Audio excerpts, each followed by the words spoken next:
Bueno, el tema que voy a hablar hoy es de traumatismo hepático. Modo de comienzo, un poco de los temas que vamos a tratar, una breve introducción de la patología, tipos y diagnóstico de traumatismos hepáticos, los tratamientos, manejo anestésico y algunos otros datos que encontré en la bibliografía que consulté. A modo de introducción, podemos decir que el hígado es el segundo órgano, son las estadísticas abdominal, que más frecuente se lesiona en traumatismos contusos, luego del vaso, y en traumatismos penetrantes, luego del intestino. Esto puede verse la mayor parte de las veces por su gran tamaño que ocupa en la parte abdominal, y que está fijo, entonces en traumatismos de inercia puede que se lesione. Las estadísticas dicen que también entre el 70 y el 90% de las lesiones hepáticas son menores, pero mantiene una tasa de mortalidad global entre el 10 y el 15%.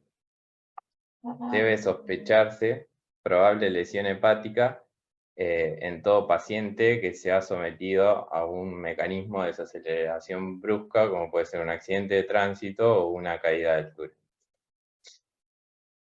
Los tipos de traumatismo hepáticos pueden ser cerrados o penetrantes. Los cerrados, lo que se vio con mayor tasa de éxito es el tratamiento no operatorio, que después un poquito más adelante vamos a hablar, y en los traumatismos penetrantes, aunque suelen ser lesiones menos complejas, se asocian siempre o casi siempre a lesiones de otros órganos, por lo que tienen mayor criterio de gravedad y es más frecuente en esto la cirugía que el tratamiento no operatorio. En el diagnóstico del traumatismo, lo primero que se le va a hacer al paciente es una ecografía. La ecografía dice que tiene una sensibilidad del 82% y una especificidad del 99%. Obviamente es operador dependiente, así que va a depender de quién la realice. Y recomendaban que la realice siempre el cirujano, si es que tiene experiencia para realizar este estudio. Como segundo estudio que se utiliza en el diagnóstico es la tomografía computarizada con contraste en fase venosa y arterial. Y en este estudio podemos ver los diferentes tipos de lesiones hepáticas, donde ahí clasifican qué tipo de lesión tiene el paciente en este traumatismo.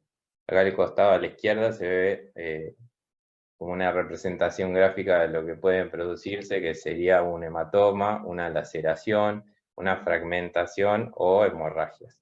En las imágenes que están más abajo, por ejemplo eso que está primero y abajo a la izquierda, es una tomografía donde el paciente por un trauma contuso ingresa y se ve una lesión de tipo grado 3. En la imagen de al lado se ve una laceración hepática en un paciente cirrótico, y en la 3 está marcado con una flechita la hemorragia activa del hígado. Bueno, acá les dejo la clasificación de las lesiones, tiene diferentes grados. Igualmente el grado de lesión no condiciona tanto el tratamiento que el paciente va a recibir.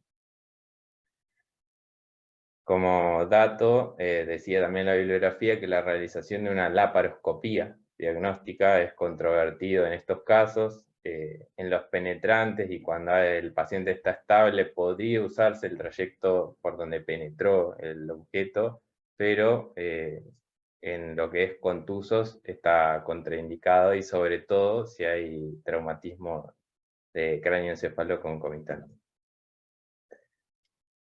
Y la decisión va a estar entre cirugía o tratamiento no operatorio. Acá hay como un algoritmo, ante un traumatismo hepático, se dividen, como dije, en cerrado y penetrante. Si es cerrado y está estable, se le realiza una ecofaz, se decide el tratamiento no médico, se puede realizar la TAC, y si en la TAC hay sospechas de lesiones abdominales que van a requerir cirugía, se realiza la cirugía. En el paciente con traumatismo cerrado que está inestable, la ecofaz y cirugía urgente. Como criterios de tratamiento no operatorio hay criterios absolutos y relativos. Dentro de los absolutos tenemos la normalidad hemodinámica luego de una reanimación inicial con líquidos, que eso va a ser cuando el paciente llegue al hospital, y debe cumplir al menos 4 de estos objetivos. Una sistólica mayor a 90, una frecuencia menor a 100, que tenga una diuresis positiva mayor a 50 ml/hora, un exceso de bases menor a 3, un lactato menor a 2,2 y que no tenga inotrópicos. Que tenga ausencia de lesiones abdominales con indicación quirúrgica, que puede ser una lesión de una víscera hueca, una lesión vascular, lesión del diafragma o que el páncreas tenga lacerado su posición. Como criterios relativos, esto es lo que decía, que los grados de lesión no condicionan tanto el tratamiento, pero un grado 4 o grado 5, el grado 5, que es la laceración llegando casi al punto de abulsión hepática, ya de grado 6 de abulsión, la mayoría no llega vivos, tiene una mortalidad muy alta, el grado de hemoperitoneo y la extravasación de contraste. Como criterio de exclusión de este tratamiento, dicen los autores que hepatopatía severa, que pacientes cirróticos crónicos, se descarta este tipo de tratamiento, se irían a cirugía. La tasa de éxito es bastante alta, con morbilidad y mortalidad casi mínimas, y de cualquier manera, o sea, al realizar un tratamiento no médico, la estadía hospitalaria aumenta más porque lleva un control mayor y mayor gasto, pero con mejor resultado.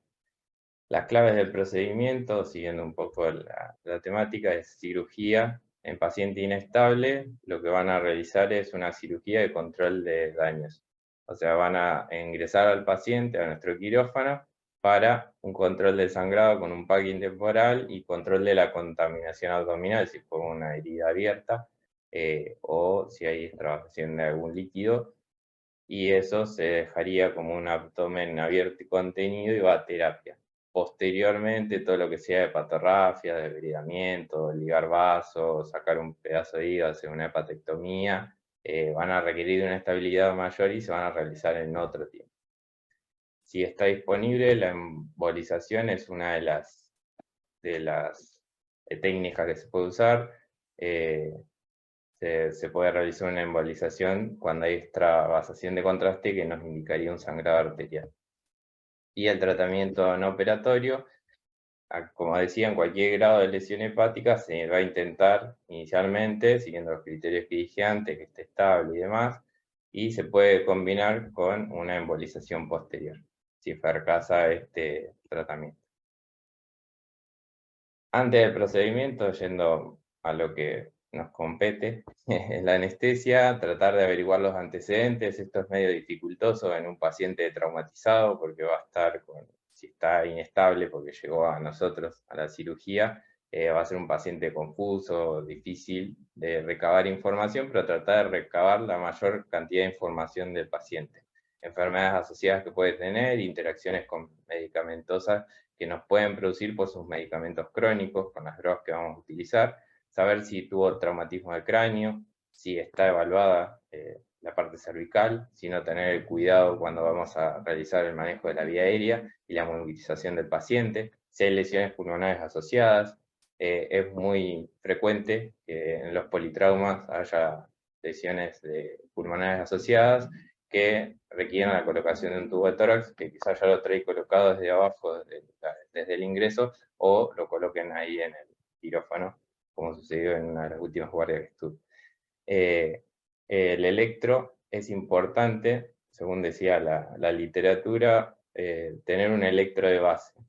A ver, es muy raro que vengan con electro los politraumas, pero en un mecanismo, como mostraba en la primera foto, el impacto del volante que golpea el corazón contra, puede ser la bolsa de aire o el volante directamente, se asocia este traumatismo cardíaco a arritmias, que puede provocar extrasístoles auriculares o ventriculares. Por eso está bueno tener un electro de base, y si no, registrar, apenas lo conectamos al monitor, sacarle una foto, filmar un video del electro de base que tiene el paciente en las derivaciones que vemos en el monitor. Agrupar al paciente, si apremia la reanimación con hemoderivados, utilizar sangre seronegativa, y profilaxis antibiótica, cefazolina o se puede usar vancomicina. En el manejo anestésico vamos a tener una monitorización estándar. Inicialmente va a ser no invasiva y vamos a ir avanzando según el diagnóstico o control que necesitemos. Si se posee de un acceso venoso central, está bueno medir la saturación venosa central de oxígeno junto con la gasometría arterial para la micropercusión. Controlar la temperatura central y tener dos accesos. Las dos vías de grueso calibre, miembros superiores, y si no, una vía central, como decíamos, con introductor. Bueno, dije anestesia en control de daños porque es la cirugía que van a realizar, van a hacer un packing, ¿sí? En la mayoría de los casos. El paciente en este tipo de traumatismo se coloca en decúbito dorsal, decúbito con ambos brazos abiertos, ¿sí? Extendidos. La incisión óptima que se utiliza para la cirugía es una mediana supra-infraumbilical. Decía que las incisiones transversas dificultan el campo y son más complicadas cuando hay que ampliarlas. Entonces se utiliza la incisión de entrada mediana supra-infraumbilical. Se realiza anestesia general. Siempre se debe estar preparado para una vía aérea dificultosa, por lo que en lo posible tener varios tubos de diferentes calibres, tener otros dispositivos, o el carro de vía aérea y el carro de paro dentro del quirófano. Algunos pacientes nos van a llegar ya intubados, así que corroborar la correcta colocación del tubo, auscultarlos y monitorizar el entaille para ver que esté funcionando todo correctamente. Facilitar el control de sangrado es algo que hacía hincapié la literatura, no demorar en nuestro actuar para que la cirugía comience rápidamente. Es un paciente que nos trajeron que está inestable, así que tratar de hacerlo lo más rápido posible y después continuar con las diferentes medidas nuestras, pero que la cirugía pueda comenzar lo antes posible. Y siempre evitar la hipotermia y la reanimación hemodinámica. La inducción que podemos realizar es una inducción de secuencia rápida. Decía que no había un inductor ideal, siempre tratando de, está inestable, así que tratando de evitar disminuir el gasto cardíaco. Se puede usar ketamina, etomidato, las dosis que ya sabemos, como relajante muscular, bepuronio, una vez superada la succinilcolina. Ventilación protectora, evitando la hipoxemia, la hipercapnia y la acidosis. Perfusión tisular adecuada con objetivos de presión arterial, se puede pasar en una hipotensión permisiva, administración de fluidos dependiendo del sangrado calculado junto con los hemoderivados y administrar ácido tranexámico, 1 gramo pasar en 10 minutos y después 1 gramo a pasar en las 8 horas restantes. Mantener el paciente con sistema de calentamiento activo, también se puede controlar la temperatura del quirófano, desde buena práctica siempre tener una temperatura ideal mayor a 24 grados, controlar con laboratorios seriados, uno de base, si es que no lo tiene el paciente desde abajo, desde el shock room o desde el ingreso, sacar un laboratorio de base para tener, o sea, nuestra base que después la vamos a ir modificando con los diferentes momentos de la cirugía. Bueno, también recomendaba tratar la coagulopatía aguda, en lo posible guiados por el Rotem. Una frase que me pareció interesante: las lesiones hepáticas complejas solo constituyen un 20% de todas las lesiones que van a llegar, pero son las responsables de que el paciente esté inestable hemodinámicamente persistentemente, porque hay hemorragia profusa, y son las que producen los mayores niveles de morbimortalidad. Y la hemorragia desangrante sigue siendo la causa de muerte inmediata más común en este tipo de traumatismos. Hay una situación que se produce, por eso es que el tratamiento no operatorio tiene un gran éxito, es que al abrir el peritoneo, esa incisión, ese mecanismo que está produciendo de contención se libera, y por eso dice que la hemorragia desangrante es una de las causas de mayor muerte inmediata en estos tipos de traumatismos de grados importantes.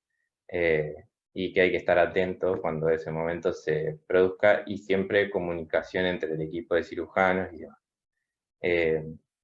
El daño hepático extenso también, aparece la insuficiencia hepática y nos va a agravar más la coagulopatía que nos produjo el politraumatismo, así que estar atento a esto. Y en lo que es pacientes pediátricos, decía que hasta un 90% resuelven con tratamiento no médico, y el tratamiento con packing no es tan efectivo, ya que las costillas de los pediátricos, el mayor contenido es de cartílago, entonces no generan presión necesaria como para funcionar de packing. Por eso el tratamiento no médico es la primera elección en los pediátricos y con mayor tasa de éxito. Y la complicación más frecuente postraumática de estas patologías, o sea, de este traumatismo, es la hemobilia, las fístulas arteriovenosas, pseudoaneurismas, bilomas, fístulas biliares y abscesos.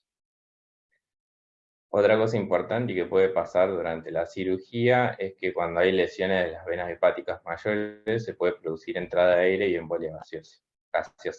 Lo que debemos hacer es detener la entrada de aire avisando al cirujano, inundando el campo con suero o poner un packing, eliminar el aire. Decía la bibliografía que se puede utilizar aspirar por la vía central, porque va a la aurícula directamente, pero es algo dudoso su eficacia, y modificar la posición. Soporte cardiocirculatorio y respiratorio con oxígeno al 100%. En el postoperatorio, el paciente va a ser trasladado a UTI, ¿sí? Se debe continuar con la monitorización en esta unidad y aún en el traslado con un monitoreo básico en lo posible de saturación y frecuencia cardíaca, controlando que todas las bombas, si tienen pasos activos y demás, siguen pasando. Se va a monitorizar en la terapia también la función hepática, como habíamos dicho, nos puede cambiar los mecanismos de coagulación, y la estancia mínima tras una cirugía con un grado leve de lesión puede ser 24 horas, y en el tratamiento no operatorio mínimo va a estar 72 horas en la terapia. Lo que decía el ácido tranexámico, profilaxis tromboembólica recomendada en las 24 horas de la cirugía, o embolización si es traumatismo hepático puro, o sea que no hay lesiones de vasos, y en el tratamiento no operatorio, después de una tomografía de control que se realiza a las 48 a 72 horas. Como analgesia nombraba los AINES la morfina, es un paciente que va a estar intubado. Esto lo nombraba más para el tratamiento no médico y prevenir las náuseas según la escala de X. Esta es la bibliografía que usé y hasta ahí llega este tema. No sé si tienen algo para aportar o algo que pueda responder. Muy bueno, Emma. Yo te quería preguntar el becuronio, por algún motivo, como tiene tanto metabolismo hepático, no sé si decía que igual lo recomienda, por la parte hemodinámica será, ¿verdad? Sí, debe ser por la parte hemodinámica. O sea, no, como decía al principio, no hay un inductor ni un relajante. El paciente, lo que pasa es que decía que la mayoría de las veces va a salir ventilado. No es un paciente que va a estar, o sea, que lo vas a despertar después de la cirugía. Así que decía que como relajante podías usar cualquier. ¿No? Perfecto.